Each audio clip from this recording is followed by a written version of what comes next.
Battletoads is a beat-em-up game. Battletoads is a platform beat-em-up game. A platform beat-em-up strategy racing. Battletoads Battletoads is a game that we produced featuring 3 characters which were toads called Rash, Zitz and Pimple. We wanted a set of characters that we could produce huge merchandise for. I remember the Batman film had just hit the movies and we were looking at all of the different merchandising that you could buy for the film and for the character, and we wanted something like that. The t-shirts, the plastic models, the bedspreads, everything. At the time with Battletoads, I can remember Tim being very impressed by the Ninja Turtles. So it was meant to be a sort of tongue-in-cheek version, or at least I thought it was meant to be a tongue-in-cheek version of the Turtles. So it was kind of a typical example of Rare's looking at what was popular and then kind of putting our spin on it, kind of amping it up, making it a bit more edgy, a bit more kind of violent. We went through all kinds of ideas and names. I think I was going to call them the amphibians at one time, but we ended up with Battletoads and that worked. I wanted it to look kind of Disney-like, but I wasn't anywhere near a good enough artist for that, so we came up with a few different gimmicks, and we had the hands expanding and the foot turning into a huge boot. I think the ability to be able to transform limbs rather than carry actual weapons around, that's what made them unique. I think if you picked up the original NES version of Battletoads now, I think you get a bit of a shock because it was a very precise, very difficult game to play. Back then they were kind of quite short games, so one way of getting more kind of playability was to provide the player with a decent level of challenge. Mark, who was leading the software effort, was like a really talented player, so he'd set the general difficulty level around what he was good at. He made it so difficult. You had to be precise to the 100th of the second when to press the button on the controller. At the time we were avid game players, and it got to the point where I could do the turbo tunnel without losing a life. We even tried to do the last section with the really fast walls with our eyes closed, and we got really close to finishing it, but no one could ever do it.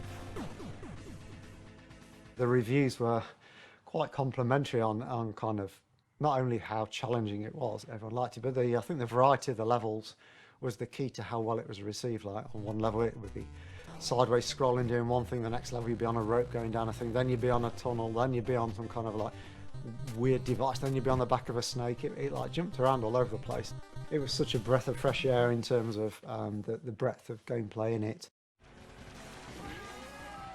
In the arcade version of Battletoads, we were able to be even more over the top with the violence, the comedy violence, than the NES, because there was obviously certain restrictions on what we could produce for a console.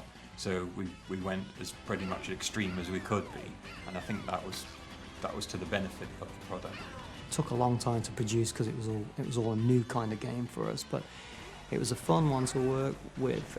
It was like building a car, and you start with no parts. You've got to just start manufacturing each of the parts and then putting them together.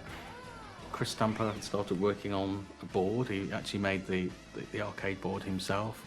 Meanwhile, we had to write all the software. Well, I had to write all the software from scratch, so all the audio drivers, all the audio software, all the graphics software. There'd be points where we'd tweak it and we'd say, oh, the hardware is not fast enough here, we need to make some changes. And then he'd add that in, and then we'd change the software again. So there was really quite a bit of collaboration. Working on the arcade one was a great experience, and taught me a lot about a very different type of design, which wasn't all about let's try and keep the player playing for hours. It's literally, let's get the player on the machine, let's take some money off them, let's kill them off as quick as possible, but let's make sure they've had a good enough time so they want to put more money in. At the end of Battletoads Arcade, we had a boss called Robomanus that you tried to beat, and we were having trouble balancing the game, so it felt like you could beat him if you were on your own when you weren't that good, versus if there was 3 players coming in and, you know, really hitting him.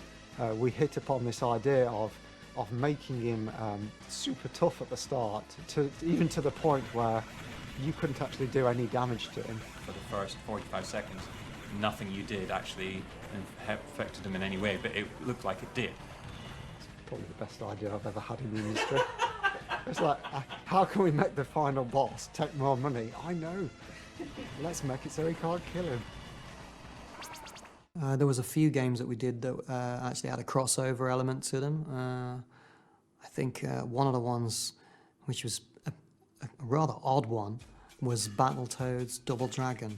I'm guessing it came from the Trade-West link, because Trade-West were licensees for both Battletoads and Double Dragon.